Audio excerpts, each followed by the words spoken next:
राधे राधे। आप सभी भक्तों का मेरे यूट्यूब चैनल शिव श्रृंगार एंड आर्ट पर स्वागत है। आज मैं बृहस्पतिवार व्रत कथा सुना रही हूँ। सभी भक्तों ध्यानपूर्वक सुनिए। भारतवर्ष में एक प्रतापी और दानी राजा राज्य करते थे। वह नित्य गरीबों और ब्राह्मणों की सहायता करते थे।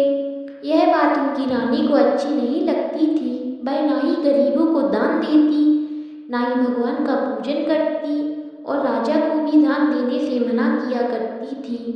एक दिन राजा जब शिकार खेलने को वन को गए हुए थे तो रानी के अकेली थी महल में। उसी समय बृहस्पति देव साधु वेश में राजा के महल भिक्षा लेने को पहुँचे। भिक्षा मांगी। रानी ने भिक्षा देने से इनकार कर दिया और कहा, हे साधु महाराज, मैं तो दान पुण्य से तंग आ गई हूँ। मेरा पति सारा धन लुटाते रहते हैं। मेरी इच्छा है कि सारा धन नष्ट हो जाए, फिर ना रहेगा बांसुरी, ना बजेगी बांसुरी। साधु ने कहा, देवी तुम तो बड़ी विचित्र हो। धन संतान तो सभी चाहते हैं, पुत्र और लक्ष्मी तो पापी के घर में भी होनी चाहिए। यदि तुम्हारे पास अधिक धन है तो भूखों को भोजन दो, प्यासों के लिए पुलाव बनवाओ, मुसाफिरों के लिए धर्मशाला खुलवाओ। जो निर्धन अपनी कुंवारी कन्याओं का विवाह नहीं कर सकते उनका विवाह करा दो। ऐसे और कई काम हैं जिनके करने से तुम्हारा यश लोक परलोक में फैलेगा। परंतु रानी पर उपदेश का कोई प्रभाव ना पड़ा। वह बोली, महाराज आप मुझे कुछ ना समझाए, मैं ऐसा धन नहीं चाहती जो हर जगह बांटती फिरूं। साधु ने उत्तर दिया, यदि तुम्हारी ऐसी इच्छा है तो तथास्तु। तुम ऐसा करना कि बृहस्पतिवार को घर लीपकर पीली मिट्टी से अपना सिर धोकर स्नान करना, भट्टी चढ़ाकर कपड़े धोना। ऐसा करने से आपका सारा धन नष्ट हो जाएगा। इतना कहकर साधु महाराज वहाँ से अलोप हो गए। साधु के अनुसार कई बातों को पूरा करते हुए रानी को केवल 3 वर्ष पार ही बीते थे कि उसकी सारा समस्त धन संपत्ति नष्ट हो गई। भोजन के लिए राजा का परिवार तरसने लगा। तब एक दिन राजा ने रानी से बोला कि हे रानी, तुम यहीं रहो, मैं दूसरे देश को जाता हूँ क्योंकि यहाँ पर सभी लोग मुझे जानते हैं, इसलिए मैं कोई छोटा कार्य नहीं कर सकता। ऐसा कहकर राजा परदेश चला गया। वह वहाँ भी जंगल से लकड़ी काट कर लाता और शहर में बेचता। इस तरह वह अपना जीवन व्यतीत करने लगे। इधर राजा के परदेश जाते ही रानी और दासी दुखी रहने लगी। एक बार जब रानी और दासी को 7 दिन तक बिना भोजन के रहना पड़ा तो रानी ने अपनी दासी से कहा, हे दासी, पास के ही नगर में मेरी बहन रहती है, वह बड़ी धनवान है, तू उसके पास जा और कुछ ले आ ताकि थोड़ी बहुत गुजर बसर हो जाए। दासी रानी की बहन के पास पहुंची। उस दिन गुरुवार था और रानी की बहन उस समय बृहस्पतिवार व्रत की कथा सुन रही थी। दासी ने रानी की बहन को अपनी रानी का संदेश दिया, लेकिन रानी की बड़ी बहन ने कोई उत्तर नहीं दिया। जब दासी को रानी की बहन से कोई उत्तर नहीं मिला तो वह बहुत दुखी हुई और उसे क्रोध भी आया। दासी ने वापस आकर रानी को सारी बात बता दी। सुनकर रानी ने भी अपने भाग्य को कोसा। उधर रानी की बहन ने सोचा कि मेरी बहन की दासी आई थी, परंतु मैं उससे बोली नहीं, इससे वह बहुत दुखी हुई होगी। कथा सुनकर और पूजन समाप्त करके वह अपनी बहन के घर आई और कहने लगी, हे बहन, मैं बृहस्पतिवार का व्रत कर रही थी। तुम्हारी दासी मेरे घर आई थी, परंतु जब तक कथा नहीं होती तब तक ना तो उठते हैं और ना ही बोलते हैं, इसलिए मैं नहीं बोली। कहूँ दासी क्यों गई थी? रानी बोली, बहन तुमसे क्या छुपाऊं, हमारे घर में खाने तक को अनाज नहीं था। ऐसा कहते कहते रानी की आंखें भर गईं। उसने दासी समेत पिछले 7 दिनों से भूखे रहने तक की बात अपनी बहन को विस्तार पूर्वक सुना दी। रानी की बहन बोली, देखो बहन, भगवान बृहस्पति देव सबकी मनोकामना पूरी करते हैं। देखो शायद तुम्हारे घर में अनाज रखा हो। पहले तो रानी को विश्वास नहीं हुआ, पर बहन के आग्रह करने पर उसने अपनी दासी को अंदर भेजा तो सचमुच अनाज से भरा हुआ एक घड़ा मिल गया। यह देखकर दासी को बड़ी हैरानी हुई। दासी रानी से कहने लगी, हे रानी, जब हमको भोजन नहीं मिलता तो हम व्रत ही तो करते हैं, इसलिए क्यों न इनसे व्रत और रक्षा की विधि पूछ ली जाए ताकि हम भी व्रत कर सकें। तब रानी ने अपनी बहन से बृहस्पतिवार व्रत के बारे में पूछा। उसकी बहन ने बताया, बृहस्पतिवार के व्रत में चने की दाल मुनक्का से विष्णु भगवान को केले की जड़ में पूजन करें तथा दीपक जलाएं, व्रत कथा सुने और पीला भोजन ही करें। इससे बृहस्पति देव भोजन प्रसन्न होते हैं। व्रत और पूजन विधि बताकर रानी की बहन अपने घर लौट गई। 7 दिन के बाद जब गुरुवार आया तो रानी और रानी की दासी ने व्रत रखा। गुड़साल में जाकर चना और गुड़ लेकर आई। फिर उनसे केले की जड़ तथा विष्णु भगवान का पूजन किया। अब पीला भोजन कहाँ से आए, इस बात को लेकर दोनों बहुत दुखी थे। चूँकि उन्होंने व्रत रखा था इसलिए बृहस्पति देव उनसे प्रसन्न थे। इसलिए वे एक साधारण व्यक्ति का रूप धारण करके 2 थालों में सुंदर पीला भोजन दासी को दे गए। भोजन पाकर दासी प्रसन्न हुई। फिर रानी के साथ मिलकर भोजन ग्रहण किया। उसके बाद वे गुरुवार को व्रत और पूजन करने लगी। बृहस्पति देव भगवान की कृपा से उनके पास फिर से धन संपत्ति आ गई, परंतु रानी फिर से महल पहले की तरह आलस्य करने लगी। तब दासी बोली, देखो रानी, तुम पहले भी इस प्रकार आलस्य करती थी। तुम्हें धन रखने में कष्ट होता था, इसी कारण सब धन नष्ट हो गया। और जब अब भगवान बृहस्पति देव की कृपा से धन मिला है तो फिर से तुम्हें आलस्य होता है। रानी को समझाते हुए दासी कहती है कि बड़ी मुसीबतों के बाद हमने यह धन पाया है, इसलिए हमें दान पुण्य करना चाहिए, भूखे मनुष्यों को भोजन कराना चाहिए और धन को शुभ कार्यों में खर्च करना चाहिए, जिससे तुम्हारे कुल का यश बढ़ेगा, स्वर्ग की प्राप्ति होगी और पितृ प्रसन्न होंगे। दासी की बात सुनकर रानी अपना धन शुभ कार्यों में खर्च करने लगी, जिससे पूरे नगर का यश फैलने लगा। बृहस्पति देव व्रत कथा के बाद श्रद्धा के साथ आरती की जानी चाहिए। इसके बाद प्रसाद बांटकर उसे ग्रहण करना चाहिए। एक दिन राजा दुखी होकर जंगल के पेड़ के नीचे आसन जमाकर बैठ गया। वह अपनी दशा को याद करके व्याकुल होने लगा। बृहस्पतिवार का दिन था। एकाएक उसने देखा कि निर्जन वन में एक साधु प्रकट हुए। वह साधु वेश में स्वयं बृहस्पति देव ही थे। लकड़हारे के सामने आकर बोले, हे लकड़हारे, इस सुनसान जंगल में तू चिंता में क्यों बैठा है? लकड़हारे ने दोनों हाथ जोड़कर प्रणाम किया और उत्तर दिया, महात्मा जी, आप सब कुछ जानते हैं, मैं क्या कहूँ, यह कहकर रोने लगा और साधु को अपनी आत्मकथा सुनाई। महात्मा जी ने कहा, तुम्हारी स्त्री ने बृहस्पति देव के दिन बृहस्पति भगवान का निरादर किया, जिसके कारण रुष्ट होकर उन्होंने तुम्हारी यह दशा कर दी। अब तुम चिंता को दूर करके मेरे कहने पर चलो और तुम्हारे सब कष्ट दूर हो जाएंगे और भगवान पहले से भी अधिक संपत्ति देंगे। तुम बृहस्पतिवार के दिन कथा किया करो, 2 पैसे की चना मुनक्का लाकर उसका प्रसाद बनाओ और शुद्ध जल से लोटे में शक्कर मिलाकर अमृत तैयार करो तथा कथा के पश्चात सारे परिवार को सुनने वाले प्रेमियों में अमृत व प्रसाद बांटकर आप सभी ग्रहण करो। ऐसा करने से भगवान तुम्हारी सभी मनोकामनाएं पूरी करेंगे। साधु के ऐसे वचन सुनकर लकड़हारा बोला, हे प्रभु, मुझे लकड़ी बेचकर इतना पैसा नहीं मिलता जिससे भोजन के उपरांत कुछ बचा सकूं। मैंने रात्रि को अपनी स्त्री को व्याकुल देखा है। मेरे पास कुछ भी नहीं जिससे मैं उसकी खबर मांग सकूं। साधु ने कहा, हे लकड़हारे, तुम किसी बात की चिंता न करो। बृहस्पति देव के दिन तुम रोजाना की तरह लकड़ियां लेकर शहर को जाओ। तुमको रोज से दुगना धन प्राप्त होगा, जिससे तुम भली भांति भोजन कर लोगे तथा बृहस्पति देव की पूजा का सामान भी आ जाएगा। इतना कहकर साधु अंतर्ध्यान हो गए। धीरे धीरे समय व्यतीत होने पर वह बृहस्पतिवार का दिन आया। लकड़हारा जंगल से लकड़ी काटकर किसी शहर में बेचने गया। उसे उस दिन से अधिक धन पैसा मिला। राजा ने चना गुड़ आदि लाकर गुरुवार का व्रत किया। उस दिन से उसके सभी कलेश दूर हो गए। परंतु जब बुधवार गुरुवार का दिन आया तो बृहस्पतिवार का व्रत करना भूल गया। इस कारण बृहस्पति देव भगवान नाराज हो गए। उस दिन उस नगर को राजा ने विशाल यज्ञ का आयोजन किया था तथा शहर में यह घोषणा करा दी थी कि कोई मनुष्य अपने घर में भोजन ना बनावे, ना आग जलावे, समस्त जनता मेरे यहाँ भोजन करने आवे।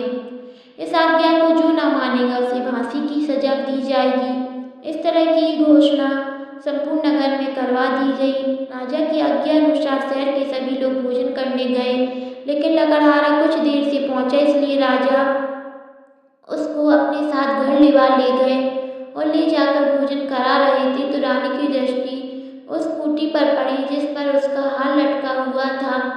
वह वहां पर दिखाई नहीं दिया। रानी ने निश्चय किया कि यह मेरा हार इस मनुष्य ने चुरा लिया। उसी समय सिपाहियों को बुलाकर उसको कारागार में डलवा दिया। जब लकड़हारा कारागार में पड़ गया और बहुत दुखी विचार करने लगा कि जाने कौन से पूर्व जन्म के कर्म मुझे यह दुख प्राप्त हुआ है, उसी साधु को याद करने लगा कि जंगल में मिला था। उसी समय तत्काल बृहस्पति देव साधु के रूप में प्रकट हुए और उसकी दशा को देखकर कहने लगे, अरे मूर्ख, तूने बृहस्पति देव की कथा नहीं करी, इस कारण तुझे दुख प्राप्त हुआ है। चिंता मत कर, बृहस्पतिवार के दिन कारागार के दरवाजे पर 4 पैसे पड़े मिलेंगे, उनसे तू बृहस्पति देव की पूजा करना, तेरे सभी कष्ट दूर हो जाएंगे। बृहस्पति के दिन उसे 4 पैसे मिले। लकड़हारे ने कथा कही। उसी रात्रि को बृहस्पति देव ने उस नगर के राजा को स्वप्न में कहा, हे राजा, तुमने जिस आदमी को कारागार में बंद कर रखा है वह निर्दोष है, वह राजा है, उसे छोड़ देना। रानी का हार उसी खूंटी पर लटका है, अगर तू ऐसा नहीं करेगा तो मैं तेरे राज्य को नष्ट कर दूंगी। इस तरह रात्रि के स्वप्न को देखकर राजा प्रातः काल उठा और खूंटी पर हार देखकर लकड़हारे को बुलाकर क्षमा मांगी तथा लकड़हारे को योग्य सुंदर वस्त्र आभूषण देकर विदा किया। बृहस्पति देव की आज्ञा अनुसार लकड़हारा अपने नगर को चल दिया। राजा जब अपने नगर के निकट पहुंचा तो उसे बड़ा आश्चर्य हुआ। नगर में तो पहले से अधिक बाग, तालाब, कुएं, बहुत सी धर्मशाला, मंदिर आदि बन गई है। राजा ने पूछा, यह किसका बाग और धर्मशाला है? तब नगर के सब कहने लगे, यह सब रानी और बंदी के हैं। तो राजा को आश्चर्य हुआ और गुस्सा भी आया। जब रानी ने यह खबर सुनी कि राजा आ रहे हैं तो उन्होंने बंदी से कहा कि हे दासी, देख राजा हमको कितनी बुरी हालत में छोड़ गए थे, हमारी ऐसी हालत देखकर वह लौट न जाए, इसलिए तू दरवाजे पर खड़ी हो जा। आज्ञा अनुसार दासी दरवाजे पर खड़ी हो गई। राजा तो आए, उन्हें अपने साथ लिवा लाई। तब राजा ने क्रोध करके अपनी रानी से पूछा कि यह धन तुम्हें कैसे प्राप्त हुआ? तब उन्होंने कहा, यह सब धन हमें बृहस्पति देव के इस व्रत के प्रभाव से प्राप्त हुआ है। राजा ने निश्चय किया कि 7 रोज सभी बृहस्पति देव का पूजन, परंतु मैं प्रतिदिन दिन में 3-4 बार कहानी तथा रोज व्रत किया करूँगा। अब हर समय राजा के दुपट्टे में चने की दाल बंधी रहती तथा दिन में 3 बार कहानी कहता। एक रोज राजा ने विचार किया कि चलो अपनी बहन के यहाँ हो आवे। इस तरह निश्चय कर घोड़े पर सवार हो अपनी बहन के यहाँ चलने लगा। मार्ग में उसने देखा कि कुछ आदमी एक मुर्दे को लिए जा रहे हैं। उन्हें रोककर कहने लगा, अरे भाइयों, मेरी बृहस्पति देव की कथा सुन लो। वे बोले, हमारा तो आदमी मर गया है, इसको अपनी कथा की पड़ी है। परंतु कुछ आदमी बोले, अच्छा कहो, हम तुम्हारी कथा भी सुनेंगे। राजा ने दाल निकाली और जब कथा आदि हुई कि मुर्दा हिलने लग गया। जब कथा समाप्त हुई तो राम नाम करके मनुष्य उठकर खड़ा हो गया। आगे मार्ग में उसे एक किसान खेत में हल चलाता हुआ मिला। राजा ने उसे देखकर उससे बोला, अरे भैया, तुम मेरी बृहस्पति देव की कथा सुन लो। किसान बोला, जब तक मेरी कथा सुनूंगा, जब तक मेरी 4 हरैया जोत लूंगा। जा अपनी कथा किसी और को सुनाना। इस तरह राजा आगे चलने लगा। राजा के हटते ही बैल पछाड़ खाकर गिर गए तथा किसान के पेट में बड़ी जोर का दर्द होने लगा। उस समय उसकी माँ रोटी लेकर आई। उसने जब यह देखा तो अपने पुत्र से सब हाल पूछा और बेटे ने सभी हाल कह दिया। तो बुढ़िया दौड़ी दौड़ी उस घुड़सवार के पास गई और उससे बोली कि मैं तेरी कथा सुनूंगी, तू अपनी कथा मेरे खेत पर चलकर ही कहना। राजा ने बुढ़िया के खेत पर जाकर कथा कही, जिसके सुनते ही वह बैल उठ गए और तथा किसान के पेट का दर्द भी बंद हो गया। राजा अपनी बहन के घर पहुंचा तो बहन ने भाई की खूब मेहमानी की। दूसरे रोज प्रातः काल राजा जगा तो वह देखने लगा कि सब लोग भोजन कर रहे हैं। राजा ने अपनी बहन से कहा, ऐसा कोई मनुष्य है जिसने भोजन नहीं किया हो, मेरी बृहस्पतिवार की कथा सुन ले। बहन बोली, हे भैया, यह देश ऐसा है कि पहले यहाँ लोग भोजन करते हैं, बाद में अन्य काम। अगर कोई पड़ोस में है वो तो देखाऊं। वह ऐसा कहकर देखने चली, परंतु कोई ऐसा व्यक्ति नहीं मिला जिसने भोजन न किया हो। अतः वह एक कुम्हार के घर गई जिसका लड़का बीमार था। उसे मालूम हुआ कि उसके यहाँ 3 दिन से किसी ने भोजन नहीं किया। रानी ने अपने भाई को कथा सुनने के लिए कुमार से कहा। वह तैयार हो गया। राजा ने जाकर बृहस्पतिवार की कथा कही, जिसको सुनकर उसका लड़का ठीक हो गया। अब तो राजा की प्रशंसा होने लगी। एक रोज राजा ने अपनी बहन से कहा कि हे बहन, हम अपने घर को जाएंगे, तुम भी तैयार हो जाओ। राजा की बहन ने अपनी सास से कहा। सास ने कहा, हाँ चली जा, परंतु अपने लड़कों को मत ले जाना, क्योंकि तेरे भाई के कोई औलाद नहीं है।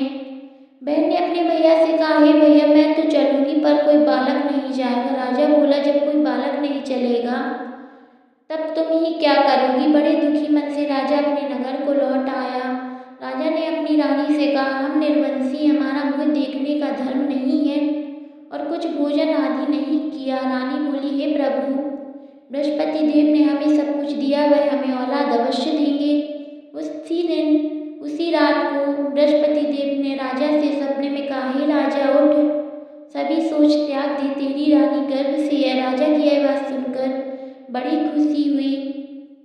9वें महीना उसके घर में एक सुंदर पुत्र पैदा हुआ। तब राजा बोला, हे रानी, स्त्री बिना भोजन के रह सकती है, पर बिना कहे नहीं रह सकती। जब मेरी बहन आवे तो तुम उससे कुछ कहना मत। रानी ने सुनकर हाँ कर दिया। जब राजा की बहन ने यह शुभ समाचार सुना तो वह बहुत खुश हुई तथा बधाई लेकर अपने भाई के यहाँ आई। तभी रानी ने कहा, घोड़ा चढ़कर तो नहीं आई, गधा चढ़ी आई। राजा की बहन बोली, भाभी, मैं इस प्रकार करना कहती हूँ तो तुम्हें औलाद कैसे मिलती। बृहस्पति देव ऐसे ही हैं, जैसी जिसके मन में कामनाएं हैं सभी को पूर्ण करते हैं।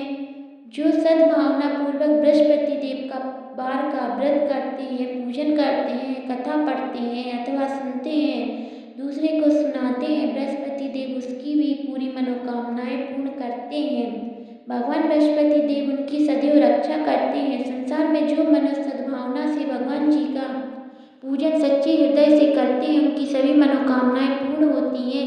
जैसी सच्ची भावना से रानी और राजा ने उनकी कथा का गुणगान किया, उनकी सभी इच्छाओं बृहस्पति देव जी ने पूर्ण की थी। इसलिए पूर्ण कथा सुनने के बाद प्रसाद लेकर जाना चाहिए। हृदय से उसका मन करते हुए जयकारा बोलना चाहिए।